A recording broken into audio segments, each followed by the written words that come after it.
Hello everyone, and welcome back to Xenoblade Chronicles.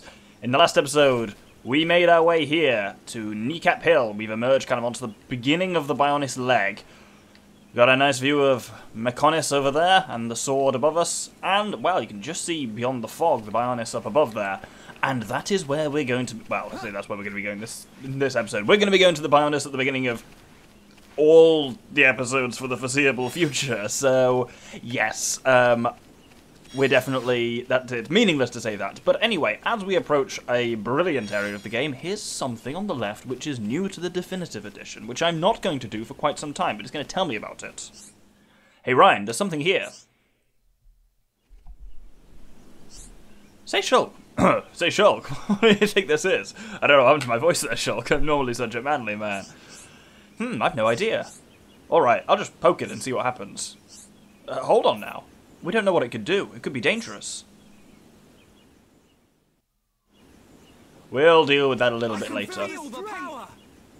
This was a weird time to level up. It's telling me right. So we found the Leg Pass, which is, weirdly enough, still a Tephra Cave landmark. This bit here, Tephra Hill, is still, on the Bionis Kneecap, is still part of Tephra Cave.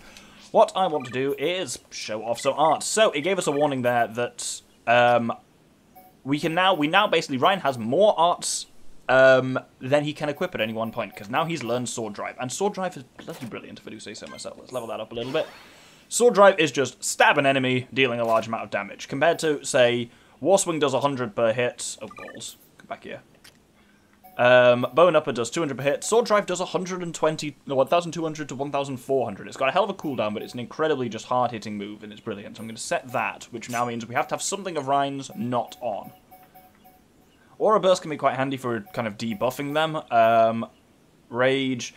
I'll probably get rid of Aura Burst. I do want Wild Down on, because Toppling is still very handy. So, for now, let's head on to our quest marker here. Here, there we go. Don't know what's going on with my voice today. It's all over the gaff.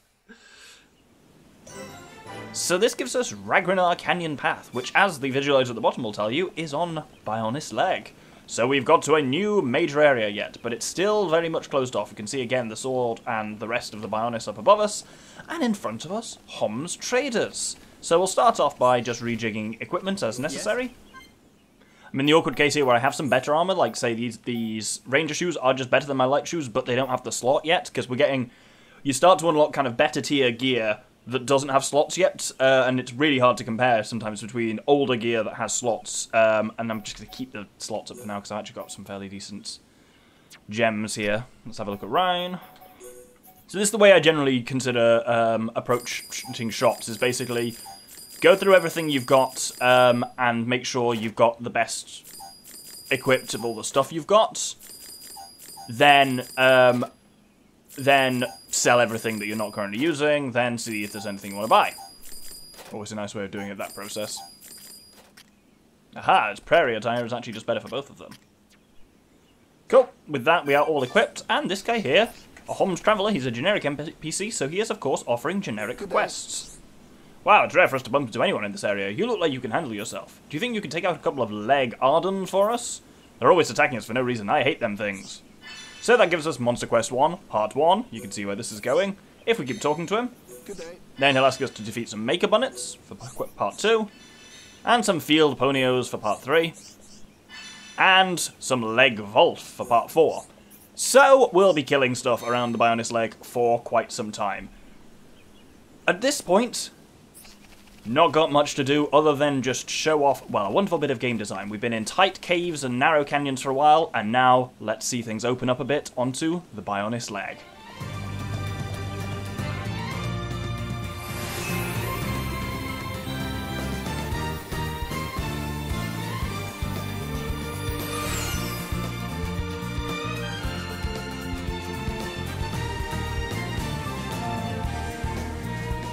Oh, Shulk, look over there.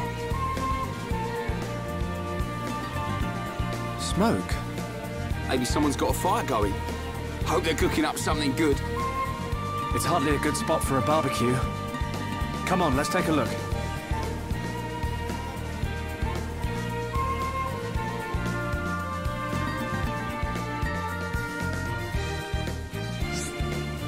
So, monster type number 3. Ether types will attack in response to ether use. We've actually not got any ether arts at the moment, so that's not particularly handy. Ah! Here's a leg Ardent that we're asked to kill. Right, let's try and do the usual here of we will let Rhine take some of the aggro, and then we will go behind it and do our usual. Yes, we've discovered the Gower Plain, so this is the big area of the Bionis Leg. The way to picture it is the Bionis is kind of like standing forward, so it's leaning forward, so its calf muscle is kind of straight up, and that's where kind of Colony 9 and Tephra Cave were. Ooh, things. But its kind of its thigh section is fairly straight, and that's what we're looking at here. This is like its thigh, and these weird kind of overarching things are almost like some weird bones going across them, which don't exist. Obviously, the Bionis is a mythical titan. It doesn't necessarily conform to the expected proportions of human physiology. But we have killed those leg Ardens, and with that, that's where we need to go over there, but I am going to go slightly out of the way to kill some bunnets. I will let the music play.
This is what I was looking for, a landmark, the Jabos Rock Rest Area, because I want to actually skip travel to it quickly because I need to farm a couple more of those bunnets over there. Yes, this is Gower Plain, which has some absolutely fantastic music. Also cool, you can still see Mechonis over there.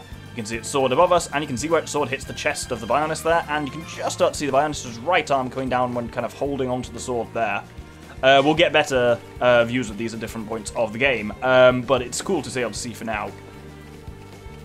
So, I talk quite a lot about the music in this game, to the point where, when I was thinking about kind of planning out this game, which has been a long time going, I was thinking, oh, this is one of my favourite tracks in the game, this is one of my favourite tracks in the game, and I wanted to avoid endlessly saying that. And you know the kind of person I am, viewer. Totally not the kind of person who would, design a program that lets me place every track against every other track, pair them up one by one, and say in each one which one do I prefer over the other one, and having done that between all, 700 combinations of tracks there are on kind of areas, be able to objectively say which is my best tracks. No, that would be crazy. I'm not the kind of person who would do that at all. But anyway, having done that, this track, Gower Plain, is a brilliant bit of music, and I absolutely love it. And yet, it's only just in the top 10. This is not even like cutscene themes. This is just area themes. So not cutscene and not battle. So that should tell you the level of... This one is number 9 overall. So that should tell you how good the music is in the rest of the game. The Gower Plain is not just made by its music, though. It's made by the area and just its scale and expanse, and don't worry, we'll get well used to it over the next couple of episodes. But for now, let's see what this smoke over here is being caused by. It looks like some kind of device. Someone's left a buggy out here. That's strange. Who would just abandon a buggy in this place? And it's pretty new. Is it brand new? Not brand new, but it's in very good condition. You wouldn't just abandon it. So, what did happen to the driver?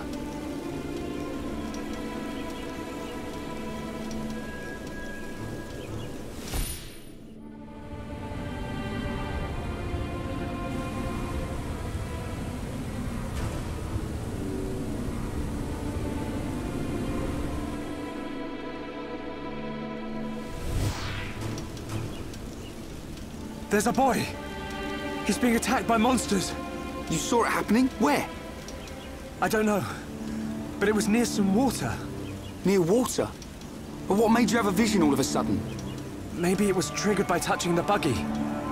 Well, we'd better find him. Let's search everywhere around here where there's water. Okay.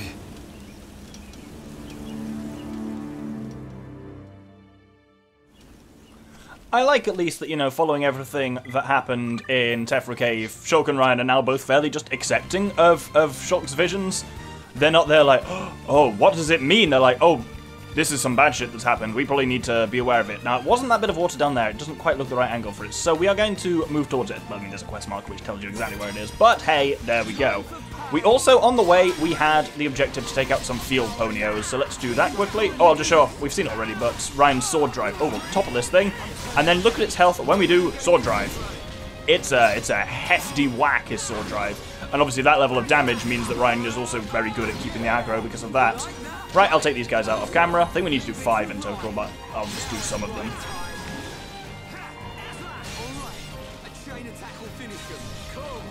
So I don't think they've actually shown off guard shift yet, but that's a art that Ryan has that basically lets him just... It massively drops his attack rate, but massively ups his block rate. So he basically just sits there and blocks a load of stuff. What you can do there, which is a really fun combo, is to do engage, which forces the enemy to lock on him, and then guard shift. So you basically just force them to target you and then just block all their attacks, and it gives Shulk a bit of a chance to lose some of the aggro, to do maybe a bit of healing, get in a better position. It's just a nice way of taking the heat off Shulk. Anyway, I'll fight some more ponios over here. You've been protecting me since I can remember, mate. Hey, don't sweat it. Before you know it, you'll be the one watching my back. Right. I won't let you down. Stuff like that's quite cool, and I've kind of mentioned this before, but we've not really seen it until now.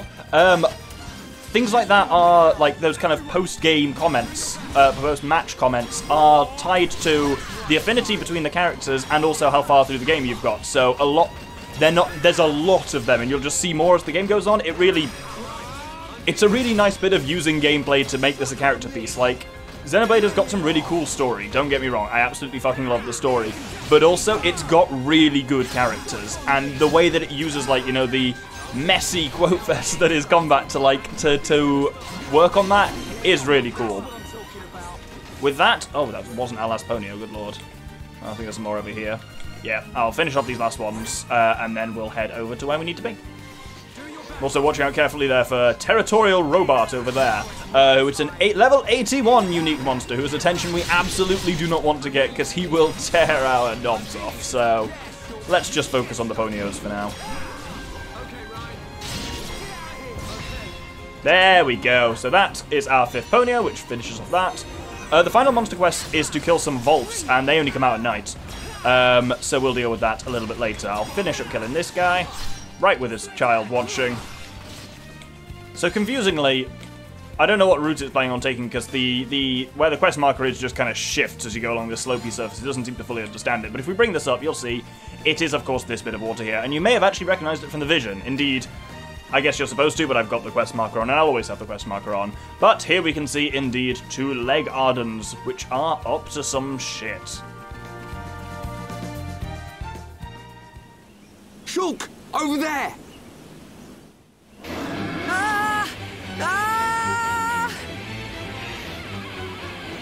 You alright, kid? Who are you? That can wait. Go! Get out of here! Leave these guys to us! Okay. Let's do this. Ready when you are.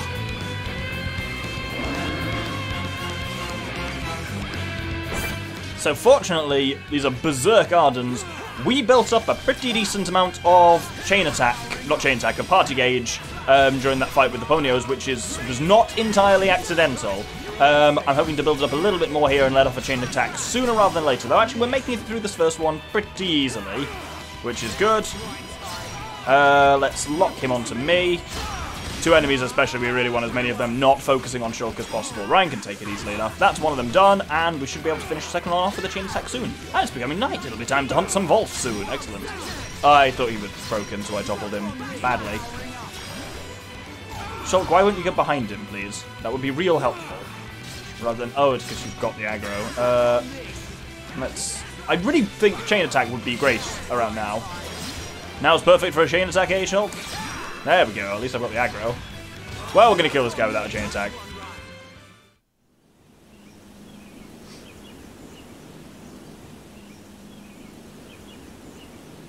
Okay, it should work now.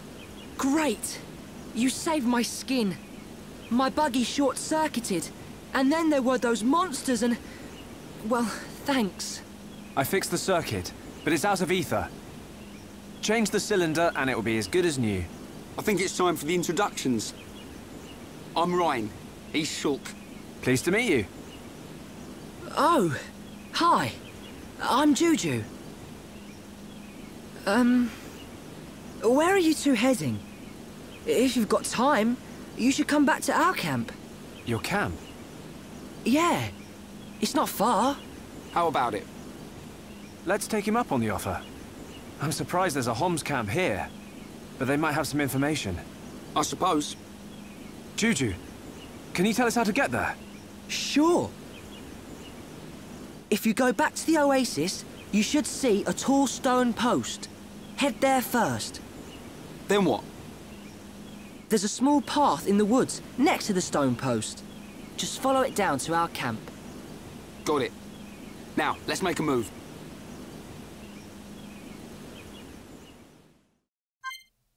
So, now we have the weird concept of guests. Our party hasn't actually changed, but we have Juju in our party.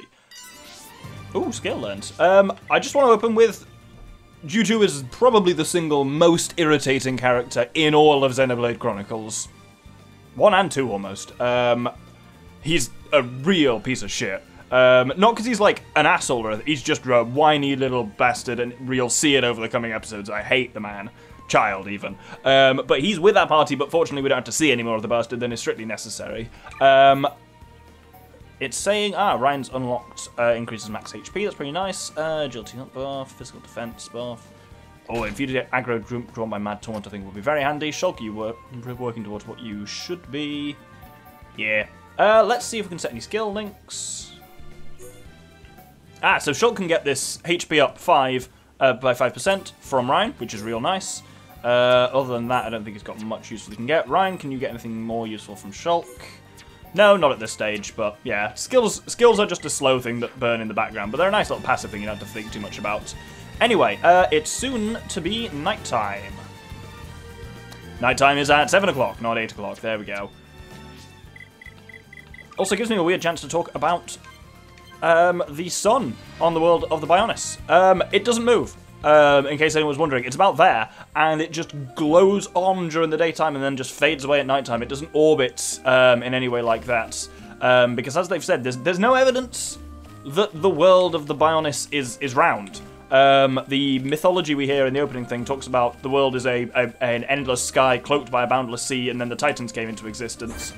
Nothing about that suggests the Bionis is round, and certainly there's no evidence of orbital mechanics in any way. The sun just glows up in the day and glows away at nighttime. Anyway, this is a Leg Wolf that's basically a wolf. So we've got to kill a fair number of them. There's nothing exciting to them. They're just basically... Unique monsters are a bit more interesting, but usually I'm not going to really bother showing monsters from Monster Quest because they just tend to be very generic bastards. Again, while you're fighting stuff, watch out for Territorial Rob Barton. Here, he goes around being an asshole. If you draw his attention, I'll say for any reason, he's a level 80 unique monster. He will kill you in a single hit. So don't do that, I guess. One of the things we'll see, and we'll see this a little bit more as we go around Bionis Leg, is that this game won't really stop you much from going to places you shouldn't be able to go to yet. It's just enemies will be very high level and will tear you a new arsehole. And Bionis Leg is a great bit of that. That guy's just wandering around, and he's a particularly interesting case, but there'll be areas where you'll just go around the corner and be like, oh, the monsters here are level 60. I don't think I'm supposed to be here yet. You can go there earlier if you want, but you might have a bad time of it. So that completes that monster quest, and so now let's head over to the camp. So, first off, let's listen to the nighttime music, because... So Tephra Cave just has music in the same, same in day and night, but most outdoor areas basically have different daytime and nighttime music. So I will let Gower play Night play for a bit. Not as good as the day theme, doesn't make my top 10, but still very good. Let's keep this up.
Yeah, it's a really nice, slower version of the day music that really fits the theme of the idea of a kind of like savannah-y, plainsy place, but at night when it's maybe a little bit more kind of peaceful. It's less, you know, bombastic as the day theme, but it fits what a night theme should do really nicely. Also, in case you hadn't realised, Bionis Leg is fucking massive. This whole game is massive. Just the physical scope of it is a hell of a thing. But Bionis Leg is by a huge margin the biggest area we've come across for quite some time. Well, in the entire game so far, and it is the biggest area we'll come across for quite some time as well. But the whole Bionis is gigantic, but the leg is just on its own scale. Anyway, with that, here we are at Juju's camp.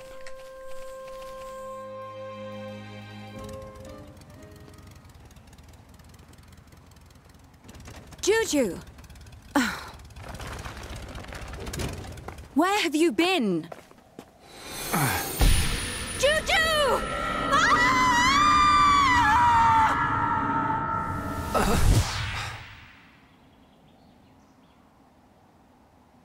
Don't tell me you were... I've told you 1,000 times. We're not ready to leave the camp yet. But I thought... Juju! Sorry, Sharla.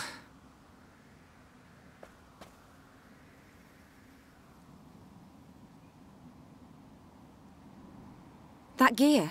You must be survivors from the Defense Force. Is Colony 6 okay? Did Gaddo make it? Hold on. What are you talking about? We've come from Colony 9. Colony 9? They saved me from some monsters.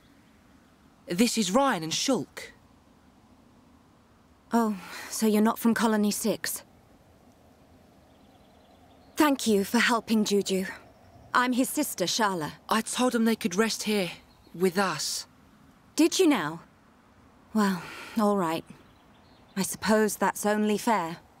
Did something happen to Colony 6? Actually, we're heading there ourselves. Colony 6 has been... our home. It's been occupied by the Mechon. No. I'll tell you about it inside. Follow me. So, welcome to the Refugee Camp. And that name should tell you something about how bad the situation is with Colony 6. They have also been hit hard by the Mechon, and we can find some more of that detail inside. There's also, you'll notice there's a lot of people offering quests here, there's equipment and stuff like that, and we will get to all of that given time. But for now, I think we need information more than anything else, so let's hear Sharla's tale. So if we speak to her, she says, "Our home, Colony 6, was attacked by the Mechon. Will you listen to what I have to say?" Yes, I will.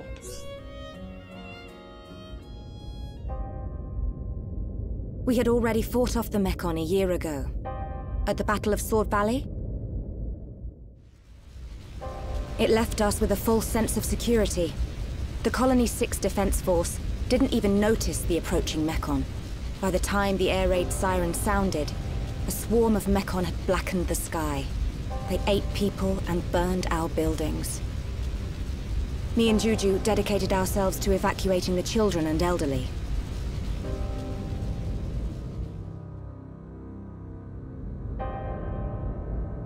I don't know what happened next. It's just like what happened to Colony 9. They attacked your colony as well. Yes. It's good that you managed to evacuate so many. We have a Tharon, the Colonel, to thank for that. Him and Gaddo. This Gaddo? He would have been my husband by now, if not for all this. Cheer up, you two. We can't lose hope just yet. I'm certain Gaddo and the other soldiers are alive. They're still fighting. I can feel it. You're on your way to Colony 6, right? You bet. We're up for some revenge. I bet we can even get your colony back. There you go, showing off again. If anyone can do it, it's you two. Could you take me with you to the colony? Juju! The people here need us. How many times do I have to tell you? But you heard the Mechon attacked Colony 9. That means a load of them have left Colony 6 already. It has to. Even if that's true. No, especially if it's true. We cannot expose the camp to any more danger.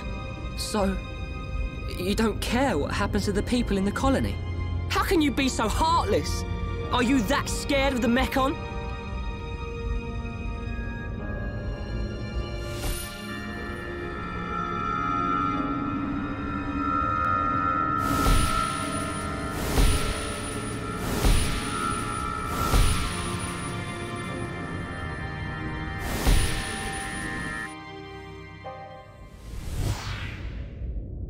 Oi, kid.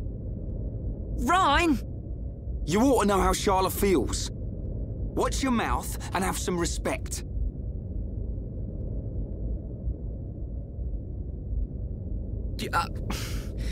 I'll go and make dinner.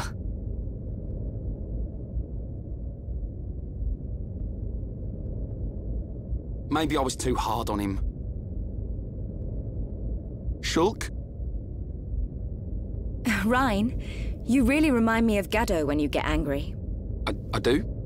Gaddo's taken care of us ever since we were young. I always saw him as a big brother, really. But he was more of a father to Juju. He'd call him kid whenever he told him off, just like you did.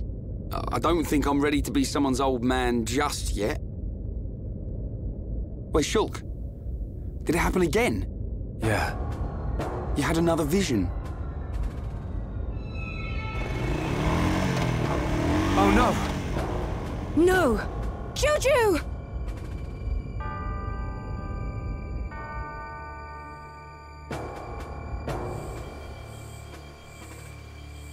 The buggy's gone! He's going to Colony 6 on his own. Stupid kid! We have to hurry. Something bad's gonna happen. What did you see? A deep valley. Everything's engulfed in flames. There's a black shadow. It kills Juju. Is it the Mechon with the metal face? Yeah. Where does it happen? Is it near Colony 6? I'm not sure. I think so. Let's get after him, Shulk. Hold on a second. What was all that about?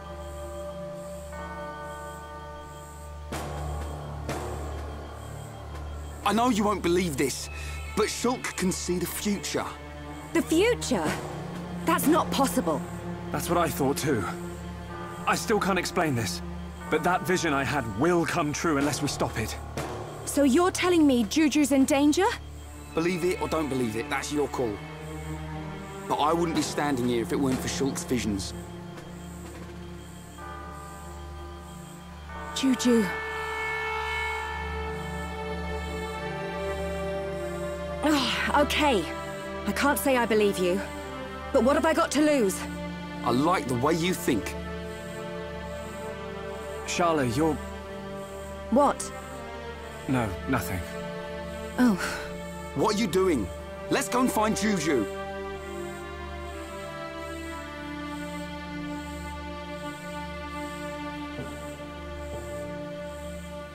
when you talk like that, you sound just like Gaddo. That's how I know it's not worth arguing. What am I, some kind of Gaddo substitute? That thing killed Charlotte too. I saw it in the vision. But I can't stop her coming with us. I don't know how I can protect her. But I have to do it. I will change the future.